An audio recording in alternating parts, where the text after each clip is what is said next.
Welcome to Adaptation, the book to movie podcast. I'm Nate. And I'm Chris. And today we are talking about Project Hail Mary, written by Andy Weir, and its film adaptation directed by Phil Lord and Christopher Miller. Had to make sure I got the correct pairings of names there. Sorry, Phil and Chris. But before we dive into our conversation, how are you, Chris, doing? I'm doing great. How are you doing, Nate? I'm doing pretty well. It's sunny and warm here finally. It feels like spring has Good. sprung and makes me anxious to stop being at work and go outside. Yeah. You been reading anything good lately?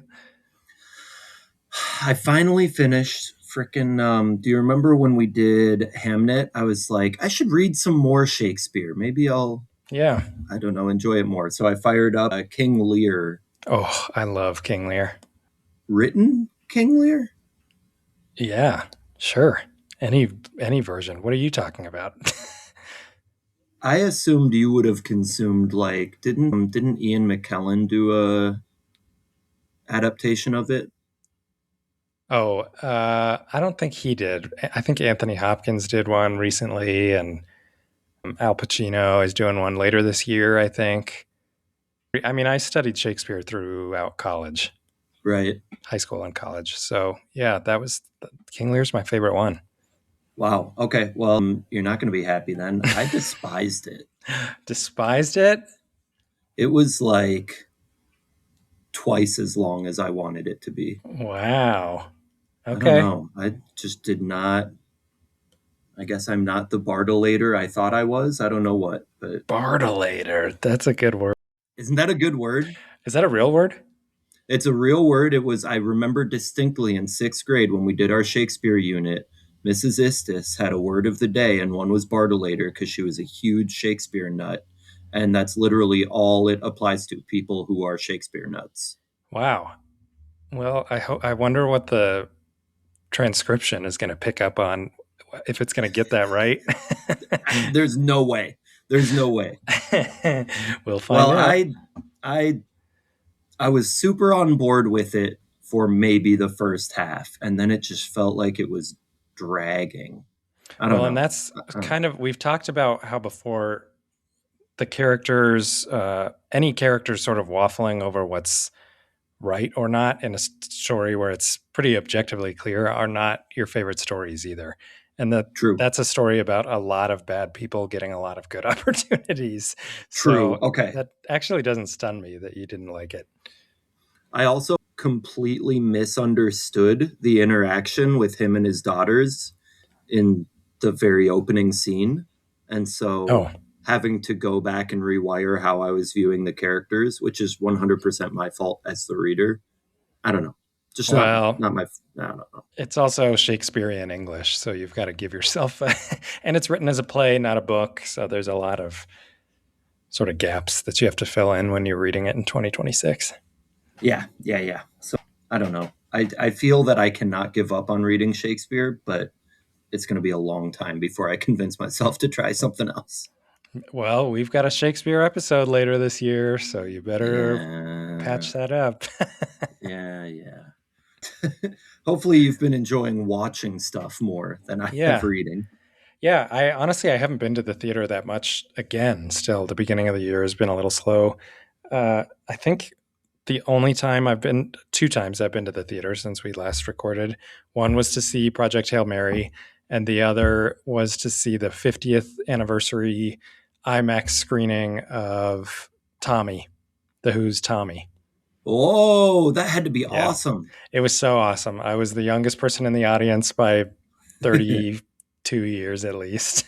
And it was so fun to watch it with these people that like clapped and cheered every time. You know, that movie is full of like Tina Turner makes an appearance and Elton John makes an appearance and Eric Clapton makes an appearance. So it was really fun. All these people like cheered when their favorites came on to do obviously very famous songs from The Who. And it's a, like 10 out of 10 energy movie as it is. So that was a really fun screening.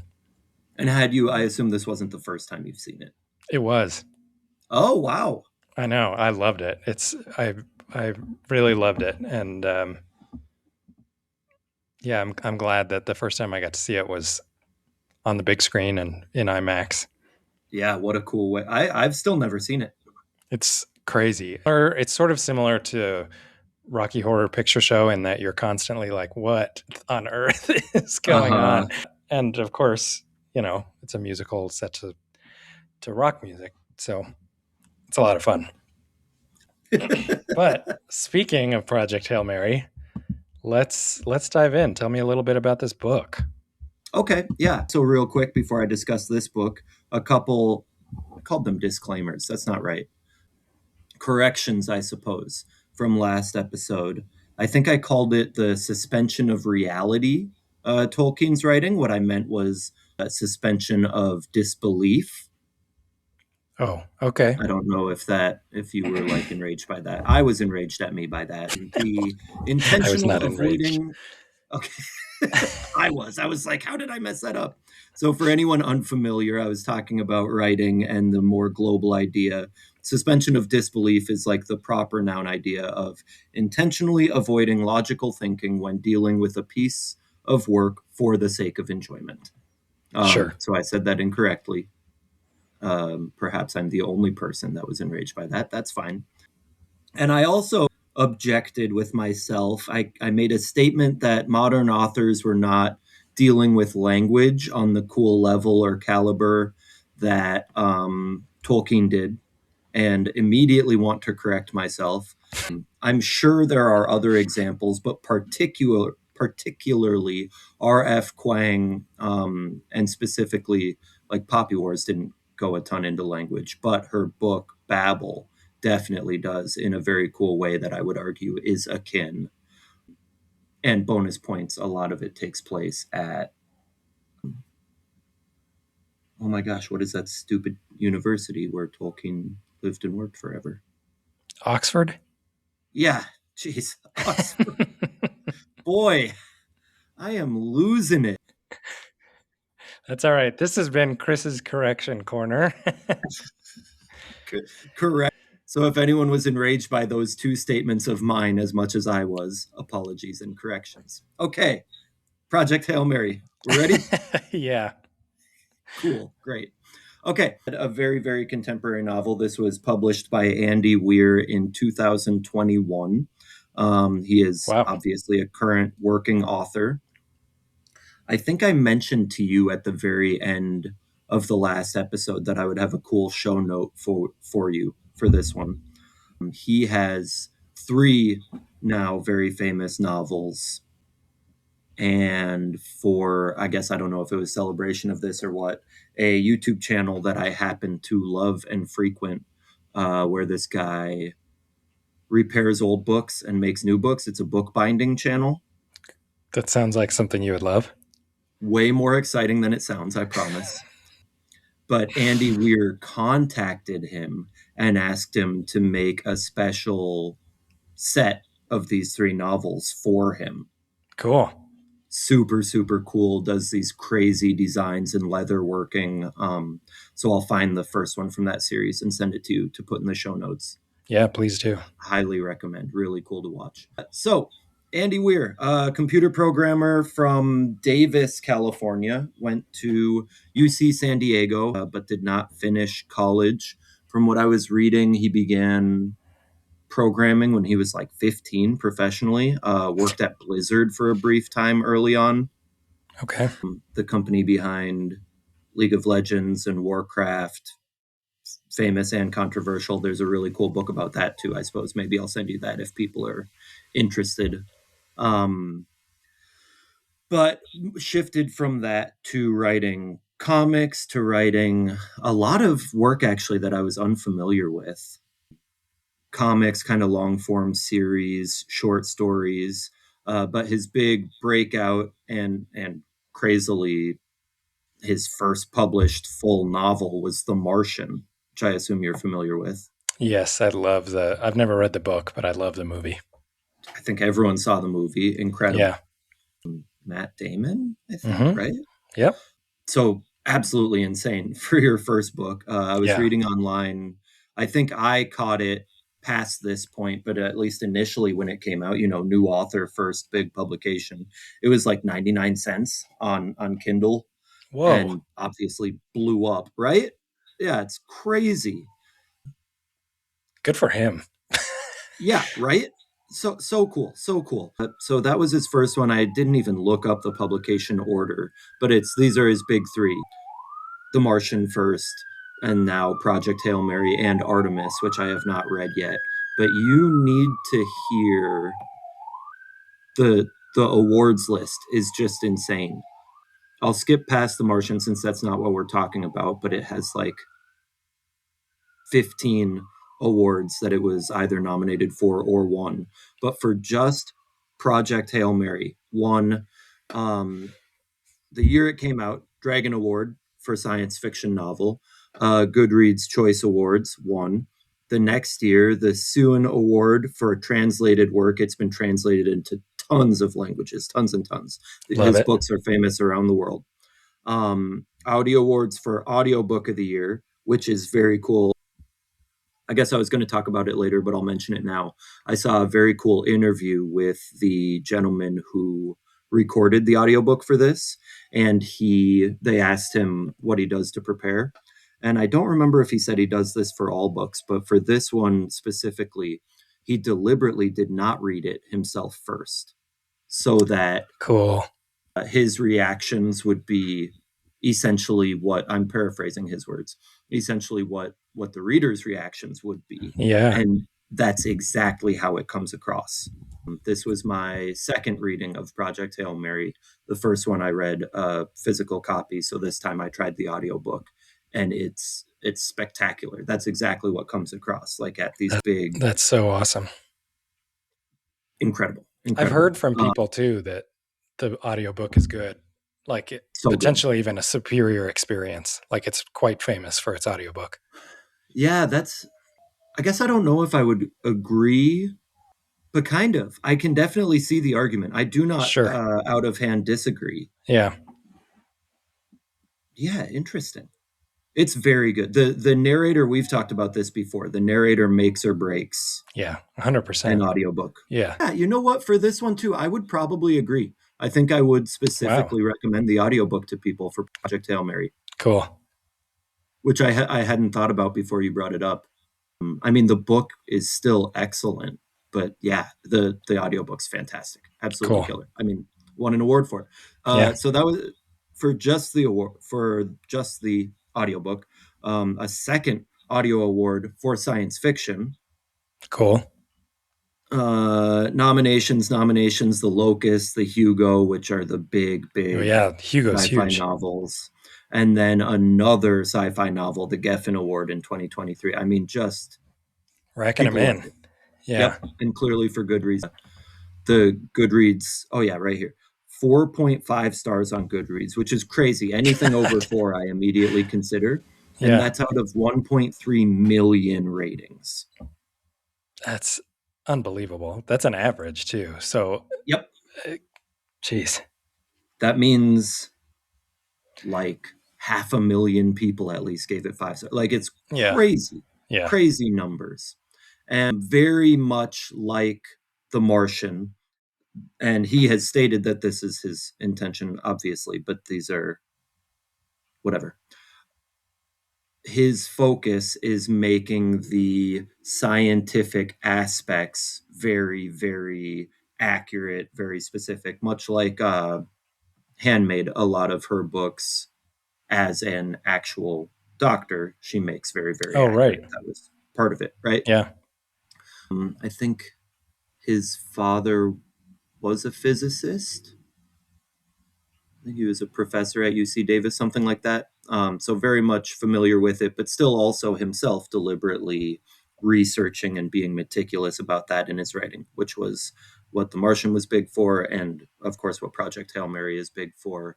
Kind of leaning into, I was thinking about how I would summarize that, preparing for this. And I would say this is sort of a shift we've seen, or I've seen, perhaps it's been there all along and I'm just being exposed to the books now. But of the sci-fi genre, there is this focus now a lot of popular books in it leaning on the science part of sci-fi. Right. Does that make sense? Yeah. Where the very early, the precursor in Ursula Le Guin, there was more science was involved, and it was more the fiction side. Right. Yeah. Yep. Okay. A lot of it, because the focal point really is how cool and how realistic the science feels, the plot itself is not super complex. The Earth is dying. This mystery line, named the Petrova line after the person who discovers it, sort of appears in the night sky out in space, and they realize I was trying to describe it myself. I didn't look back into the book how they described it, and so mine sounds like a kindergartner describing this book. Good, because when it comes to science fiction, I'm kind of a kindergartner. Well, that's the brilliance. That's the brilliance. 100%. That's exactly the goal, right? None of us are physicists. Right. Not many, anyway. Yes. I'm sure someone who reads it is, but I don't know them. They realize it's these tiny mystery cell type beings sucking up the energy from the sun. Right. They name it astrophage in the book. And they can't figure out why, but it's sucking up the energy from the sun, leading to an inevitable extinction event as the Earth cools. Here on Earth, yeah. And everybody dies, yeah. So that's the, not even the thrust of it. That's the whole story. Right. How do we stop this? Yeah. Right. Okay. So we're following this junior high science teacher / scientist turned astronaut who studies this stuff. I'm skipping vast swaths of cool information, but this is the summary. And I only realized on my second reading here, they call it Project Hail Mary, Earth's Hail Mary throw at stopping itself from being destroyed. And his name is Dr. Grace. They just call him Grace Ryland or Highland. What's his first name? I think Ryland. That sounds right. They only say it a few times. And he even identifies, at least in the movie, calls himself Grace. Yes. Quite a bit. Yeah. Constantly. Yeah. And I only realized this second reading through that means it was the ship Hail Mary with its one astronaut, Grace. So it's Hail Mary full of grace, which I thought it gave me a chuckle. Yeah.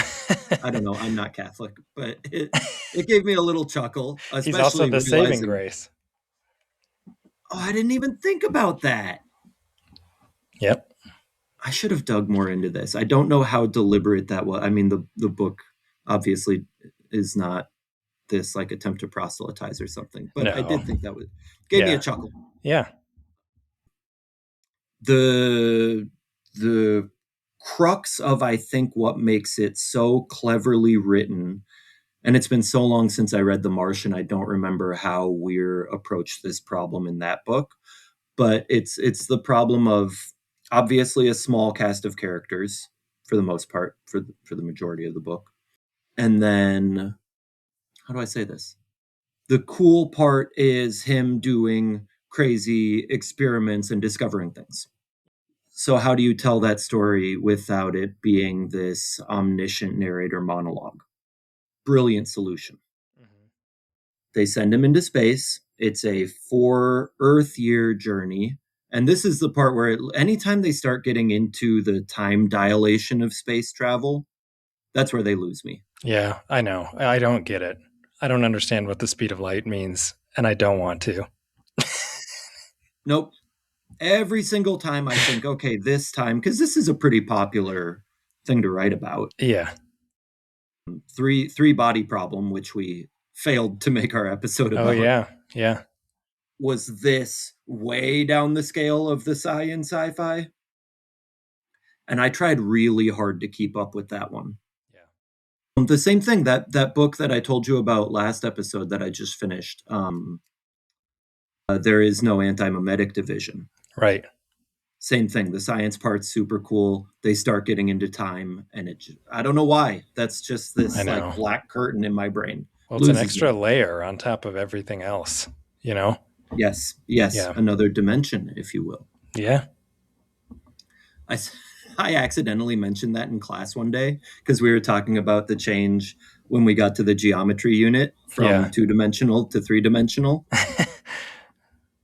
And a kid goes, okay, well, what's the 4th dimension? And I go, time. And they just stared at me. I'm like, no. Don't worry. Ask me no questions. We are not getting into that. Oh, those poor kids. But I didn't even describe it yet. I was about to start lauding it. Man, I am out of it today. Do I look crazy? No. I don't think so. Not any crazier than usual.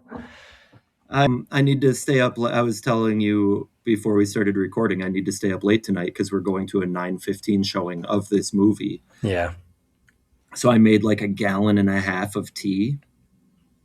And I usually cut off caffeine about 2 p.m. at school. Yeah. And I am wired right now. So the cool writing device. Good. The show don't tell aspect, whatever. It's in print.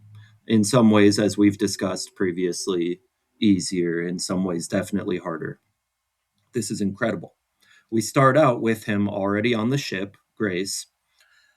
And because it's a 4 Earth year trip, their worry is that this confined space, the 3 astronauts that they're sending, will start bickering and getting in fights and like kill each other. I don't know if that's what real astronauts worry about, but that feels very realistic to me. Yeah. So they put them in a medically induced coma, which again, I'm skipping a ton of very fun, cool flavor. They explain it to such a degree in the book that certainly for a layman like me, it's far beyond plausible. It just sounds real. Yeah. And that actually even gets into how he ends up on the ship, everything. That's a pretty cool storyline that I think I'll leave alone, leave some parts to be. Oh yeah, that is cool. Discoveries. But yeah. I'm so curious how they treat that in the movie, but I think that's a cool tidbit for people to find on their own. Yeah. So he wakes up from this medically induced coma, and the narrative is progressed through these memory flashbacks that slowly take time to come back to him. Mm-hmm. Super cool way to give us all of the details, all of the backstory we need, while the story itself is a relatively compressed amount of real time. Sure.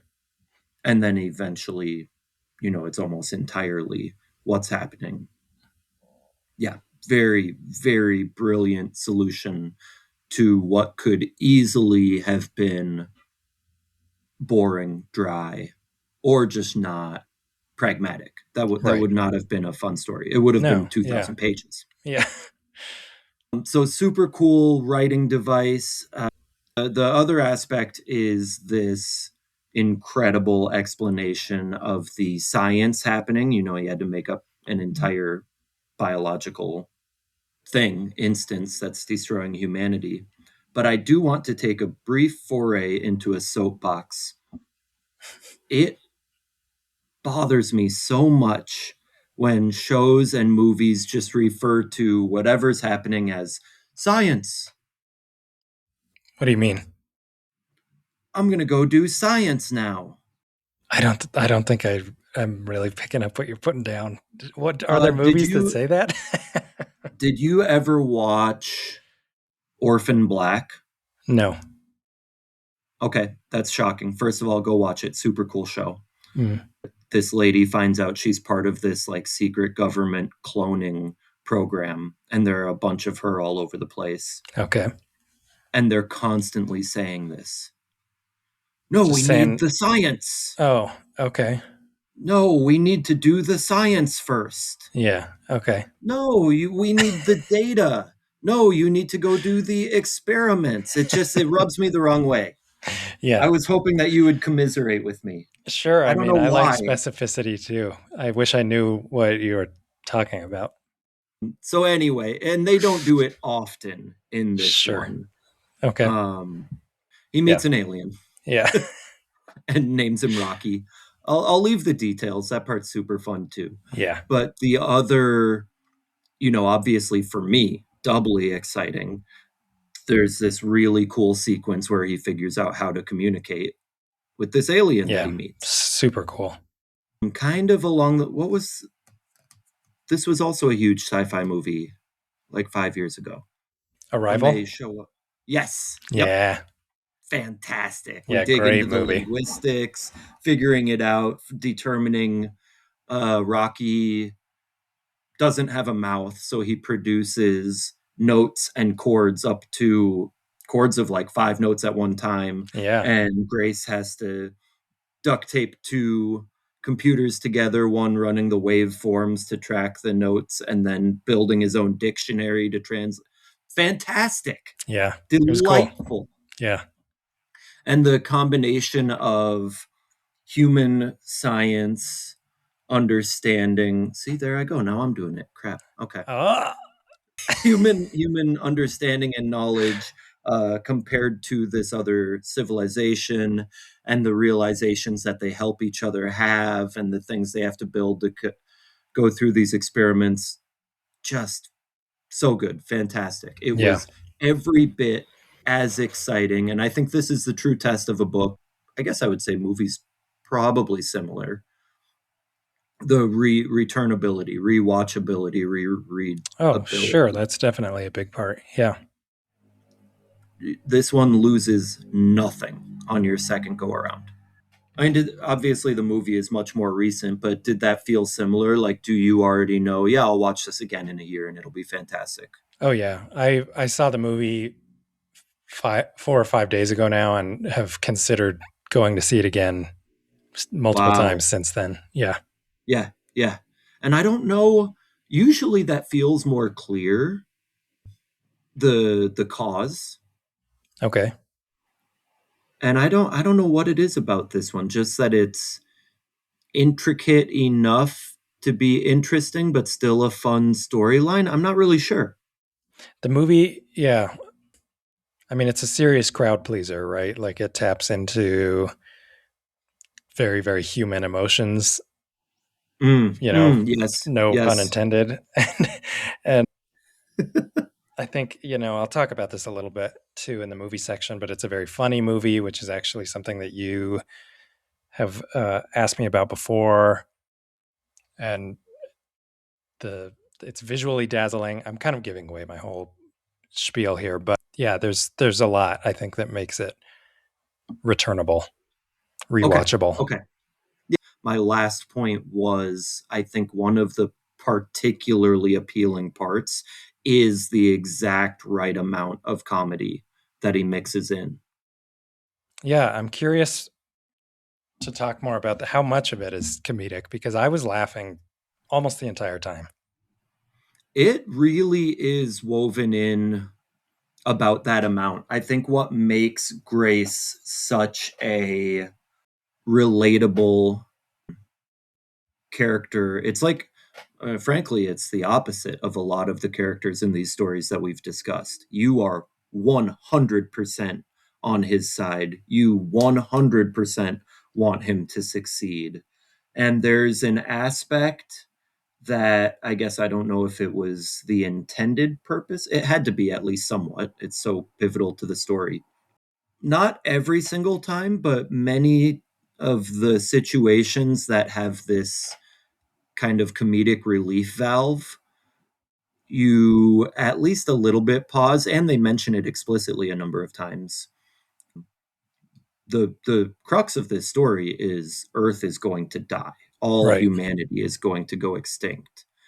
Why would you be joking at a time like this? Yeah. And you kind of have to pause and step back and say, no, we do this every day. Yeah. If we didn't, it would be unbearable. Right. Oh yeah, 100%. When he gets so excited, the translation part, I think, is done so brilliantly, because he's not suddenly magically communicating no problem. He leaves Rocky's speech very stilted, in the way that someone who has been speaking a new language for 10 days would. Right. And there's a hilarious part, Grace gets so excited at one of their breakthroughs that he tries to teach him a fist bump. And I assume they left that as is in the movie. Yeah. They must have, yeah, because that's a pretty signature joke in the movie too. Comes up a couple of times. Yeah. And that's exactly the amount. He doesn't wear it out, but first Rocky is saying, "Fist my bump." And then at really the very late stage, final breakthrough, just goes, "Yeah, fist me." That was not, I don't think that was what Grace is trying to explain. No, fist bump. Right. Yeah, that would have probably made its rating go up. A line like that really changed some things. Had to eliminate that one. Well, and it's very comical for us, distressing to Grace at the time when he's training the new astronauts, and the very pragmatic, straight-laced, nearly robotic astronaut that he's trying to train sits down for a meeting and just says, "By the way, appropriate disclosure would dictate that I tell you this other, what is she, astronaut or whatever, and I have engaged in a sexual relationship." And Grace is kind of just saying, "Cool, don't care." Yeah, he's like, don't tell me that." Right. And the other astronaut sits down, and it's the French guy, Dupois, I don't know, insert French name here, and Dr. Shapiro. And she sits down for this meeting, the three of them, and she goes, "Oh, by the way, we have 15 minutes of personal time after this briefing. Would you like to go down to the hallway bathroom and have sex?" And he goes, "That sounds quite agreeable to me, Dr. Shapiro." And Grace is trying to ignore this, but also goes, don't need to know. Wait, do you call her Dr. Shapiro during sex? And the guy goes, "Of course I do. That's her name." That's phenomenal. That's pretty good. Yeah. They're on the verge of launching this mission that's taken them a decade to prepare, all the research in the entire world. And how human is that? Don't want to know. Wait, is that what you call her? Yeah. Yes, that's exactly what you and I would do in that situation. Yeah. Oh, it's delightful. Yeah. That's all I have about the book. Absolutely phenomenal book. So yeah, to answer your question, I'm very curious. When I first heard it was pretty Ryan Gosling. Yep.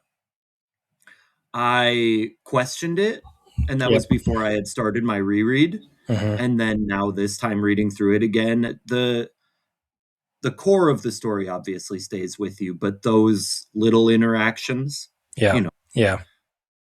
And by chapter 3, I was just thinking, oh no, Ryan Gosling was the exact correct person. That's good.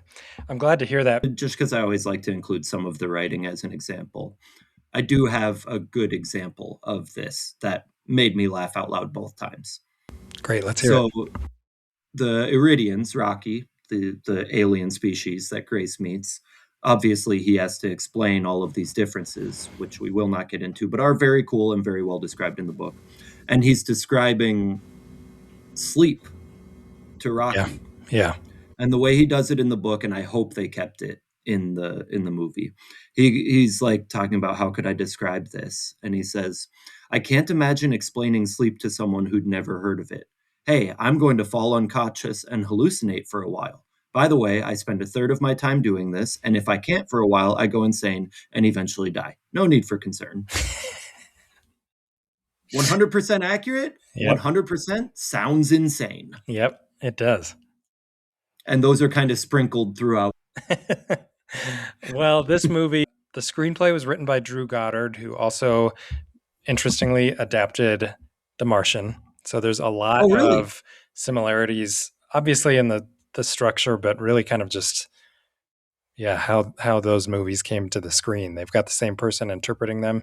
And frankly, I think some people kind of maybe would call this like a ripoff or something like that of The Martian. And at that point, I would point them to the fact that they were both written by the same guy and be like, I don't know, it's kind of just like these guys shtick and they do a really good job at it. So I don't know, just kind of an interesting talking point that's been thrown around a little bit over the past couple of weeks.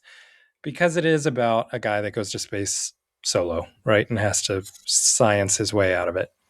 Yeah.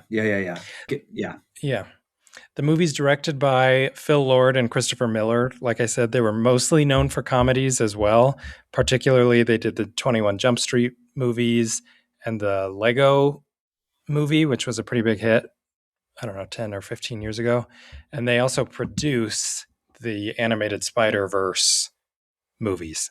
So they've really come to be known as people that are really inventive with their medium and able to net a pretty big audience because of how well they understand humor in particular, but I think more specifically the humanity in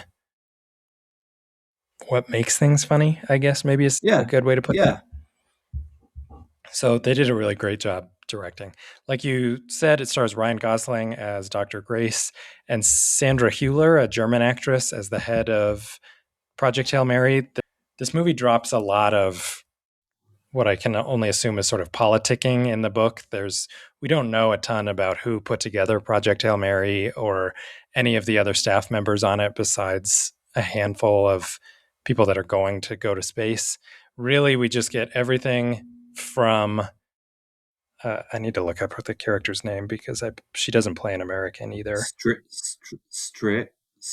Strop, something like that. Let me look it up real time. Goodness gracious, I just finished reading this too. Ava Stratt, Stratt. Yeah. Yep.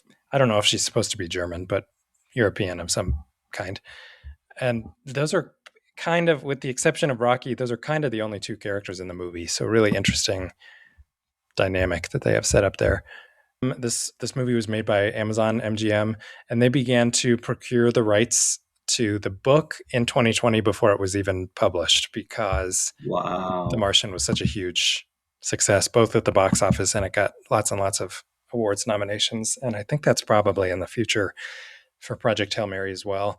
One of the really cool things about this movie is that there is supposedly no green screen whatsoever. So all of the incredible shots of outer space and the alien and the alien's ship and all of that is either practical or comes from computer generated imagery or is done by projection, which is just kind of a cool, like DIY, do it with your hands filmmaking technique that I really like to see on screen. And it looks incredible. Some shots honestly just like floored me, had me just with my jaw wide open.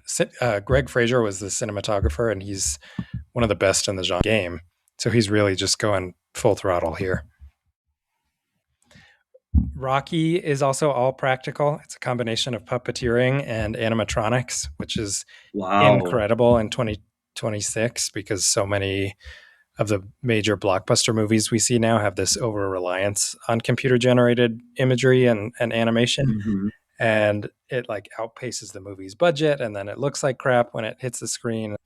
And the other cool thing about doing it practically is that Ryan Gosling has said that it really helped his performance to be able to actually look at this thing and talk to it instead of it being like a tennis ball that they would superimpose an image over later, and he has to pretend to know what they're going to do. Like he saw the same Rocky that we saw, so he was able to deliver supposedly a more realistic performance. I say that because we don't interact with aliens, so we don't know, at least to our knowledge. So this is a very deliberate choice on the movie maker's part. Yeah. Amazon claims that the trailer, which was released last year, racked up 400 million views in its first week, which at the time made it the most viewed trailer ever for a non-sequel or reboot. We've sort of talked in past episodes about how metrics like that were kind of like, how did you get that number? And how do you know that that people aren't like rewatching old trailers or something? But I think it's worth mentioning just to say that people have been really, really excited for this movie. Mm-hmm. It had a budget of about $250 million, which is obviously enormous. That's like too much. You really shouldn't be spending that much on a movie. And about $50 million of that was tax credits and grants and things like that that sort of took away from that overall budget. So you'll see some misreporting around the budget and what it needs to make to break even. But 250, I want to be totally honest, that's like suicide. I don't know what on earth they were doing to give a movie a budget that size. It's projected to make between 63 and 65 million this weekend worldwide when it opens. We're recording this opening weekend. I got to see it a little bit early, and that's a pretty good opening, honestly, for really any movie this time of year, but especially a big budget one.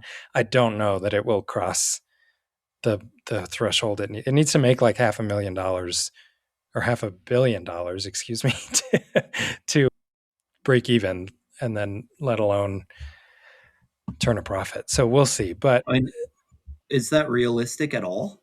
I mean, it depends how word of mouth is this weekend. You know, if people start going back over and over again, then we could get there. But Amazon has said that they measure success differently than most studios because, like, in their minds, this movie, regardless of how well it does in theaters, it's going to drive people to subscribe to Amazon Prime Video, where it will live presumably forever, which there's some problems with that logic. It might not live there forever. Eventually, I mean, Amazon's got like money to throw away, so I don't really know why feel like this needs a closer look. But I also just think that we should be talking honestly about movies and why they're so expensive and what it takes to get one made and make it successful, because I think that would help a lot of people understand why some things don't get made, right? Because they have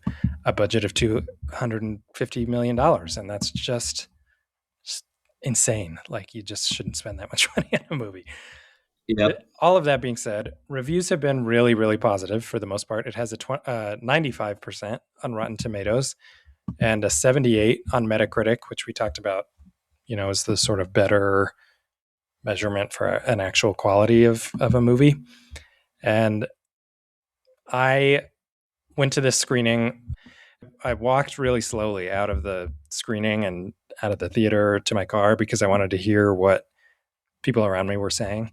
And from what I picked up on, the movie is a little bit more comedic than the book, but for the most part follows it really, really accurately. So for those that have read the book and are wondering whether or not they should see the movie, it sounds to me, you know, we're recording this on opening day, so we'll see what social media says tomorrow. But it sounds to me like fans of the book would be pretty happy with the end result. Okay. So cool movie. I really, really loved it. Favorite of the year so far. Wow. Yeah. It's really great. I'm really excited for you to see it tonight. No, I cannot believe we didn't open discussing this. The Oscars just happened. Yes. And if I've learned anything from you, it's that timing around those things is pretty important and deliberate. Yeah. So is this like trying to get out and be the first good one for next year's Oscars? Did they get set behind and they intended it to be part of this most recent one? No, I think the first thing you said was correct. It's becoming more common for one big movie early in the year to be recognized at the Oscars later in the year. Sinners is a great example. Everything Everywhere All at Once.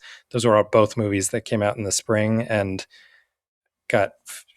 Sinners is the most nominated movie in the history of the Academy. So it's becoming a big thing. I think that's very much what they're shooting for here. They want this to be a big movie.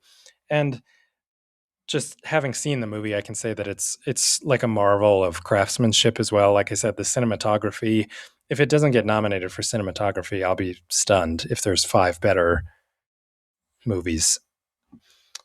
And a lot of the visual effects, obviously bringing Rocky to life as well as they did. There's just a lot of things here that are so good that I think they will withstand a year's worth of conversation about other movies, right? Mm-hmm. Yeah. So good. Obviously, as you know, well, not to your chagrin, you know me well, the Oscars do not matter to me. Right. I just was like, wait a minute, this is essentially as far as they could be. Sort of, yeah. Correct? Yeah. The Oscars window is technically the first of the year to the end of the year, but they sort of drag it out so that they can have a few months where they can focus on campaigning. It's a big deal, but I mean, it's a lot of bullshit, really. It's because it's not a big deal.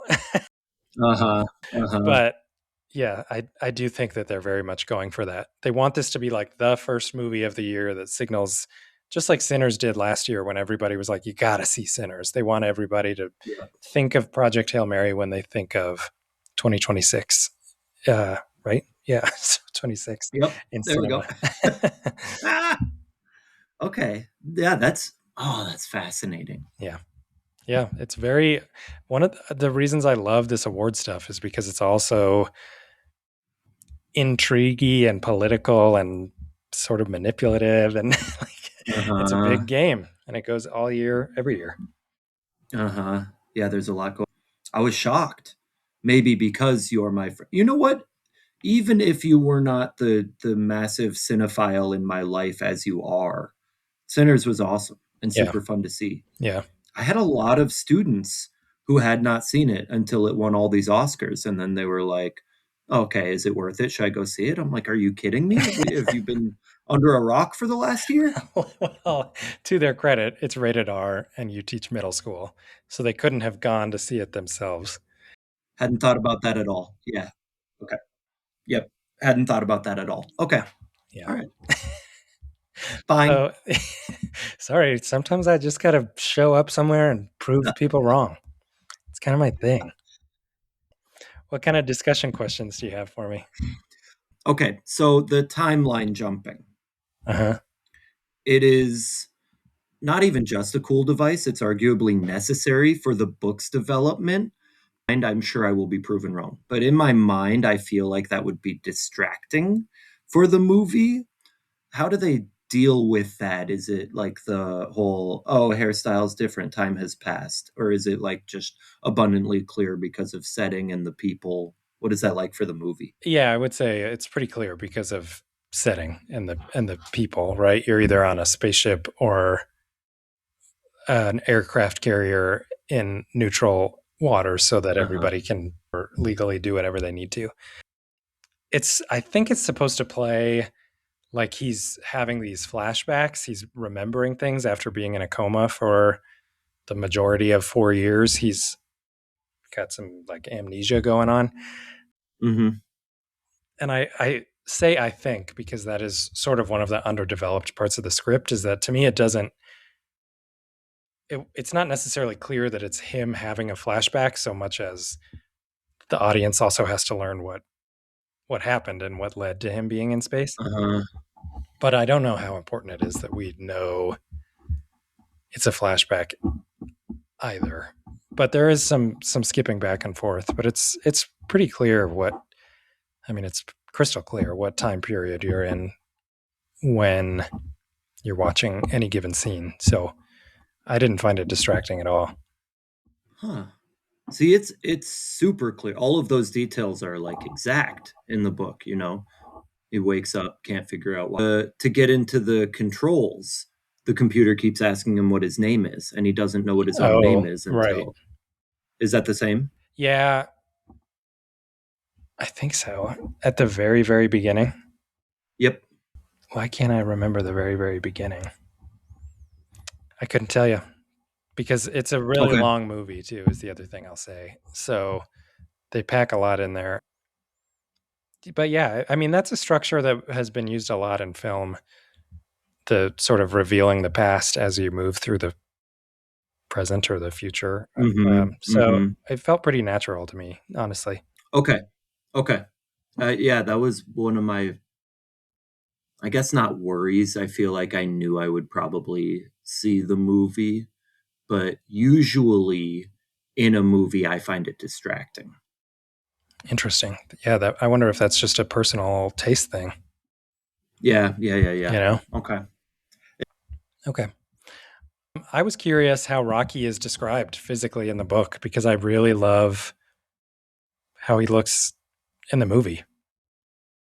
Yeah. So he's described in very significant detail. We get spider looking dude, which Grace literally tells him, we have spiders on Earth and you look like that. Rocky, rock. I don't have a different way to say it as an adjective. A rocky carapace, Yeah. hence the name Rocky. His sort of breathing gills apparatus are described as very akin to a car radiator. Sure. And then the whole eating scene is described in great detail. That is maybe the funniest scene. I think the people next to me must have been so annoyed. I was laughing for like 5 minutes. I couldn't get over the eating scene. It is so funny. Again, the humor part where Rocky has been this such straightforward speaking and very recently newly acquired I guess he keeps speaking his own language. But the don't watch is gross. No. I want to see. I want to watch. Yep, that was gross. Just that's exactly how I would react. Yeah. Something's. He also includes the very specific scientific term, which I've obviously never seen anywhere else, for an organism that only has one orifice. Maybe that's what monoorifice? Maybe that is exactly what he said. I wish I had written it down. And just the fact that that term exists is upsetting.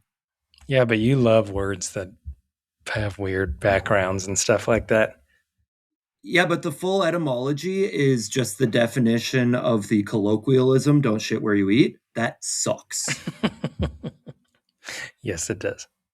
That's bad. Yeah. Well, I'm excited for you to see Rocky in that case because it sounds, based on what you're describing, it sounds pretty accurate to the book. I just love it. I think it's so hard. You know, we live in this world where we have like the image of an alien, right? The green guy with the bulbous head, or maybe he's gray. Or we also have Star Wars and Dune and Star Trek that have put so many versions of aliens in front of us.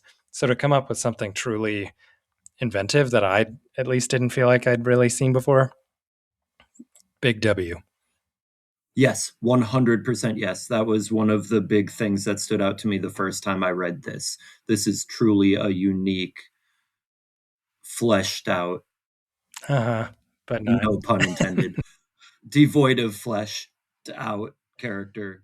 Yeah, no, that stuck out to me as well. And I did wonder to an extent, it's so clear and detailed in the book.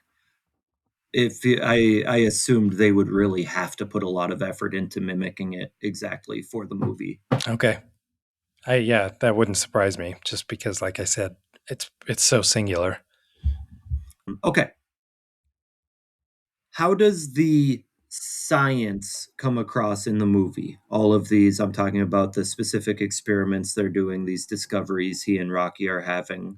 They're super interesting and very detailed in the book, but when I imagine trying to put that on the screen, it becomes like a dude in a lab coat with a beaker monologuing, and that doesn't sound exciting. A lot of it is discussion between the two of them, and it's sort of interwoven with language jokes because Rocky doesn't know what he's saying, or they can't figure out the word, or he's saying something wrong, or whatever, you know, you name it, and they do it in the movie.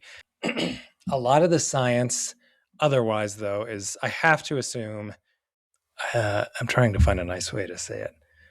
I guess it's just sort of dumbed down, you know, to like layman's science.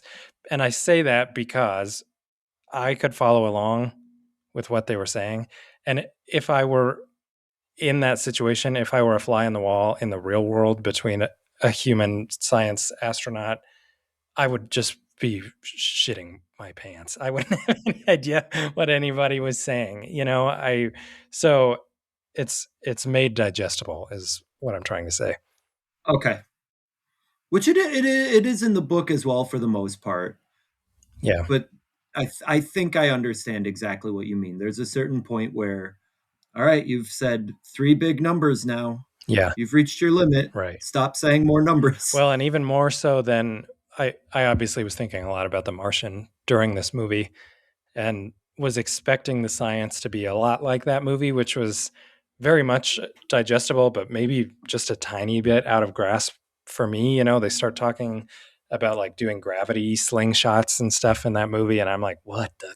I don't know what you're talking about. That's just too much knowledge that I don't have any interest in having. And it never got, Project Hail Mary never got to that point for me. Okay. Interesting. Yeah. Yeah. Okay, what else do you got? Okay, I thought of this one late, but there are not a lot of characters. I mean, 90% of it is just him and Rocky. Is that just what they do? Does it feel weird? Because even for, what did you call it when it's tiny, like an ensemble cast, like not a lot of characters? No, an ensemble cast has a lot. I don't know if there is a term for an anti-ensemble. Okay.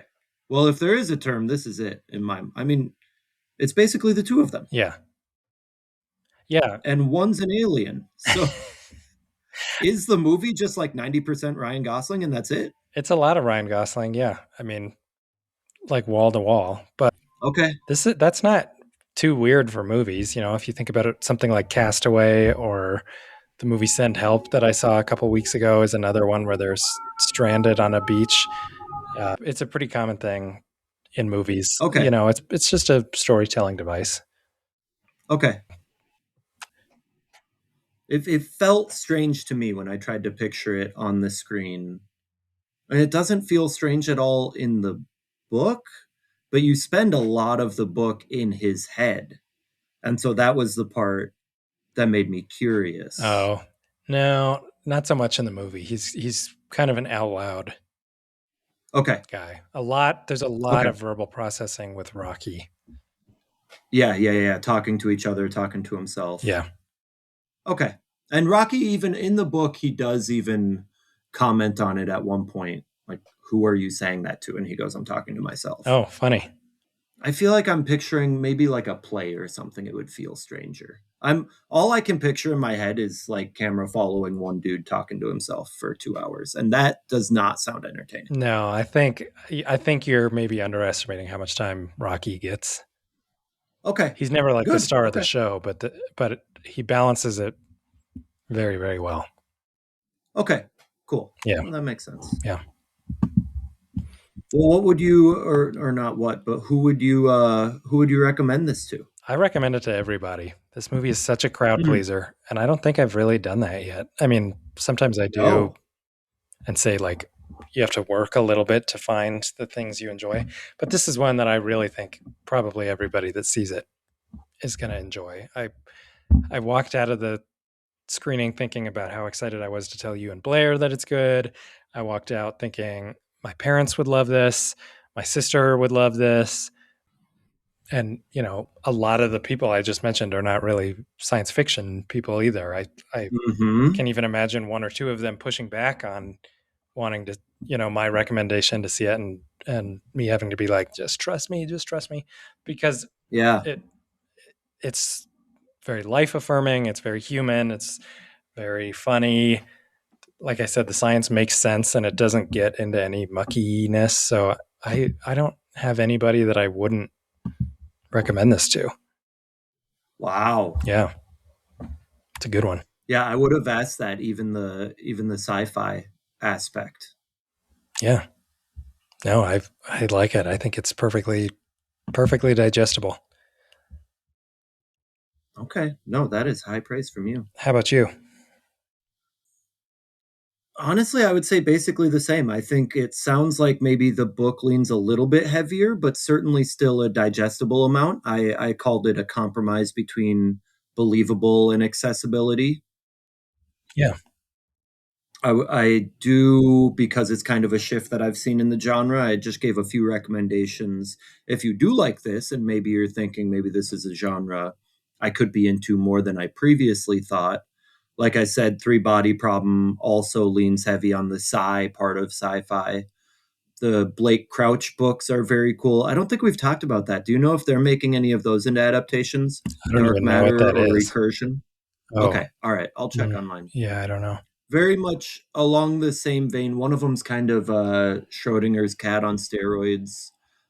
Very much the same vein, making what I'm sure is not genuinely plausible science at least seem plausible and digestible enough to be entertaining. Yeah, totally. And then if you truly find that this is a genre you didn't realize was your deal, Left Hand of Darkness is an example of Ursula Le Guin, really the forerunner of why we have this cool genre. Besides Isaac Asimov, of course, but I just highly recommend that. Left Hand of Darkness. Go read it, especially if you enjoy Project Hail Mary. Really cool side quest. Cool. Vein to go down. How'd you rate the movie? Or the big book, 5 stars. The book, I guess. Big stars? 5 stars. Sweet. Yeah, I haven't rated the movie yet. Let me check. Let me confirm. Okay, so my first reading, I gave it 4. But especially this time around, maybe it was what you were saying, and the audiobook is more entertaining truly in its own right. But I can see it was just so delightful to return to this text. And I could see, like I said, I haven't read Artemis yet. Maybe I'll get to that in a year and go on a little Andy Weir tear. I haven't returned to The Martian in a while. Yeah. So maybe that'd be worthwhile. I could absolutely see rereading this. There's not the same aha moments like we talked about with Lord of the Rings. It's more just so delightful to read. Yeah.